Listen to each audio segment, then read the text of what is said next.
This is Eric Alexander, Six Arrows Consulting. Culture eats strategy for breakfast. You've probably heard that saying before. It's not original with me. Peter Drucker, famous and brilliant management writer, said that. I'm not sure exactly where. I've not taken time to source it, but I find that statement resonates with lots of people. You'll find it on posters here and there. Why? It reinforces for us the importance of culture. And I believe in it. And I think that's true. Yay, culture. Culture is important. But I think there's a little more subtlety in the wisdom that he's sharing here than sometimes we pay attention to. First of all, I don't believe Drucker here is downplaying the importance of strategy. Yes, culture. Yay, go culture. But it's not like he's saying strategy is unimportant. A pox on your house, fie upon you, go back to your room, we don't need you. If you read Drucker's writings, he talks extensively and very persuasively about the power of well-crafted strategy and strategic execution. So he's not saying strategy is unimportant, but he is saying culture is more important. And you can't overcome a culture that's not strong enough to support the strategy. Think about it this way. Think about it as individuals. I sometimes think it's helpful to say that my character is kind of analogous to what a culture is for a company. And then I, as an individual, I may not have clearly defined goals for a lot of things, but I can still accomplish some important things. I don't have to have a 50-year plan to be successful in life, to have a good career, to run a marathon, to learn a language, to become adept at a musical instrument, to raise a child. I don't have to have detailed strategies and goals to work that out.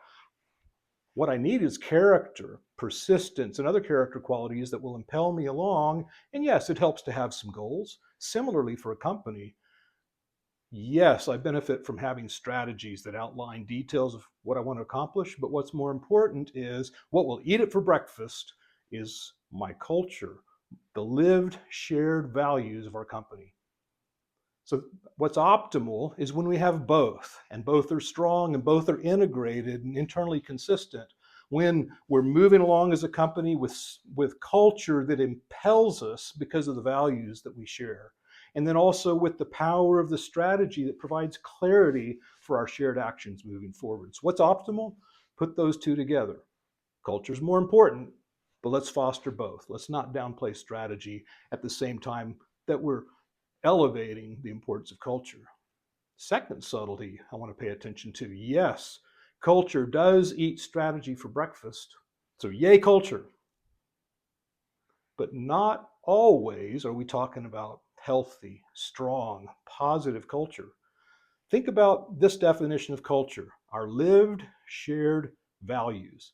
Now, yes, we do write them up on the wall. We do say we want to do this. This is important to us. We want to accomplish these things. We have these aspirations about values, but sometimes our actual lived behaviors reflect totally different values. It could be weak. It could be toxic. What we actually live out in our values is our true culture. We may aspire to something different. Think about it with my character. Same kind of thing again. Yes, I may want to do these kinds of things, but I don't have the inner fortitude. I don't have the persistence. I don't have the self-control. I don't have the long list of things. My character may not support what I'm trying to accomplish. We may write it up on the wall where it's all bright and shiny like a bathroom at Buc-ee's, when in actuality it's more like the cesspool out back. What's more common, and just like for an individual, my character is a mixture of characteristics. Admirable, not so admirable. I'm a mixed bag. Our companies tend to be the same. So think about this. When our culture has toxic elements, or even just maybe not toxic, but unhealthy elements, I can have the brightest, best, shiniest strategy to accomplish something. But unless I have the culture, unless we live the values that make that possible, forget it. It's not going to happen.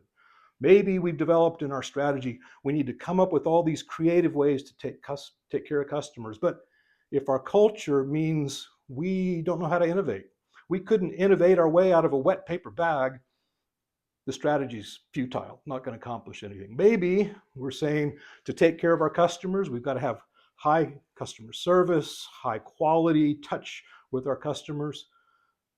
But maybe our actual delivered customer service actually makes DMVs around the world look bright and shiny. No disrespect meant to you folks out there who do take good care of us car owners and drivers. The key issue there is my strategy is important, but this is another instance where culture can undermine even the best of strategies if it's not strong, if it's unhealthy. So what's best? Let's bring them together. Let's let them together have a meal out of all the challenges that lie out ahead for us. If we don't do that, if we're weak in one or both, then we run the risk of our company being on the breakfast menu. It's something to think about. Thanks for listening.